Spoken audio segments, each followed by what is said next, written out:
good massage therapists, opening up the fascia, to PRP, to stem cell, to movement. Cardio should only be performed when you're getting ready for a show.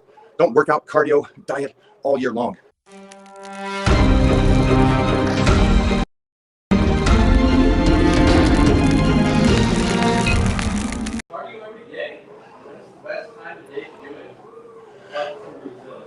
So I'm guessing you don't know me.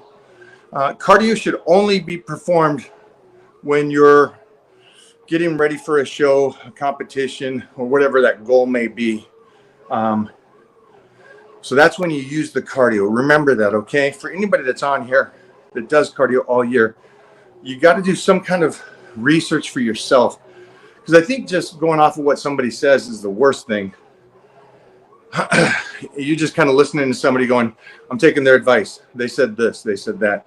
Go do the research about diminishing returns. Diminishing returns means if you do something over and over for a long period of time, its benefits drop, and they drop dramatically. So for the guy that starts January 1st for an hour of cardio, by December, he doesn't get the same benefits, not even close. And so what he has to do is he has to take it up even more. So what you guys do, unless you're doing this for a hobby, or we had somebody on yesterday that just loves their meditation, and that's their meditation. But they're also intelligent enough to know how to play with their food. So just remember, diminishing returns.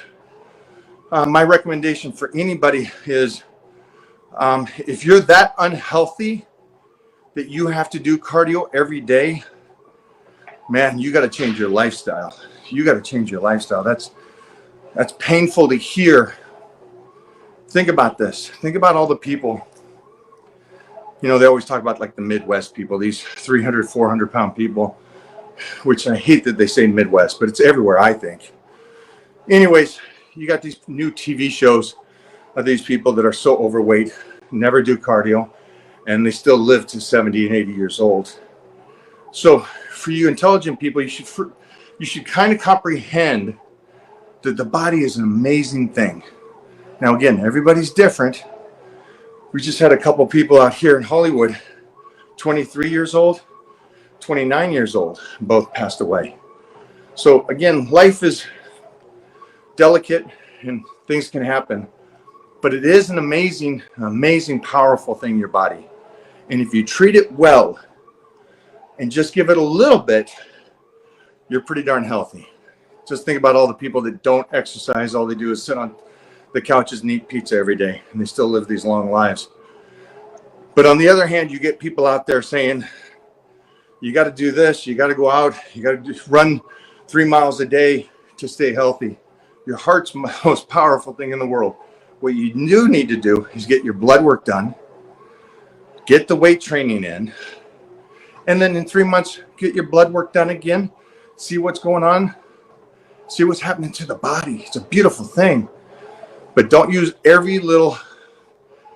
work out, cardio, diet all year long. You cannot stay at the peak of the mountain. I cannot wait until Jeffrey finishes this video. We have a 3-part series of sitting down with Frank Zane. And we talked about all these things.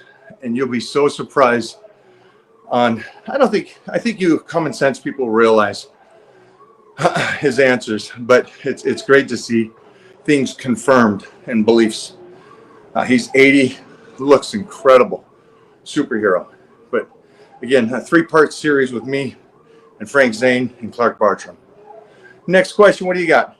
What do you recommend for an elbow injury? Do you think it's better to stay away from certain tricep exercise for a few weeks, or do the exercise with less weight, less intensity, where there is no pain? Or do you stop and go to training? Oh, you're like me, man. You're like me. You know, yeah, my recommendation is find out what is wrong with the elbow. The things we're finding out even more with good massage therapists, opening up the fascia, to PRP, to stem cell, to movement and range of motion, warming up in different ways or different angles to work around that, to force blood, because you really want to force blood into an injury because the blood heals it. So those are my recommendations for anybody that has mostly minor things, if you're not going to jump on the PRP and take care of and armor your body, then you really don't love exercising. Sorry. I'm really sorry to say that, but that's the truth. And I wish I maybe even started that stuff younger. So yeah, check that out. PRP. But before that, get the MRI. You got insurance? Check out what's going on. What's it? Bursitis? Is it tennis elbow? What you got going? And then start making the steps to heal it. But the one thing that's not going to heal it is just stopping. You got to kind of keep moving through it, just in a safer position for the time being until you figure out what's going on there, or it strengthens up and heals. Thanks for that question. Great question again. You guys are crushing today. I love it. And also PRP for any age. The Dr. Goswami that we talked to, it's so cool to see these kids, college athletes that really want to be pros going in there at 20, 21 years old, CrossFitters going in there. He just had a soccer player, went in there at 17. So it's look into it, get moving on it. We're going to go 8 weeks. And I am going to show you some modifications that I'm going to do for you guys. So I'm basically calling it a mini power bodybuilding, even though it's a more advanced power bodybuilding. Nutrition, again, the nutrition is feeding. It's the right proteins. So you guys know that proteins are going to heal the body. Like we were just talking about somebody with an elbow, is that you got to take in the right proteins, not just for your body and the muscle, but your joints and ligaments. Everything in your body heals and grows, right? So let's feed it correctly. And the split is a 60-40 split on those proteins. I'm going to do a 50-50 because I have time to reverse out of this. And we put that together yesterday, so I'm really excited about that. And that's where you got your Titan meal plan. And on the check-ins, what I'll do then is I'll look to see how you're eating, what you're eating, and also what's going on with your body. Because it's not just let's change your body, let's change the inside of the body as well. I think it's a really important thing to do. What are the most important things for training longevity? Food. Yeah, if you say what's the number one thing, obviously I think you guys,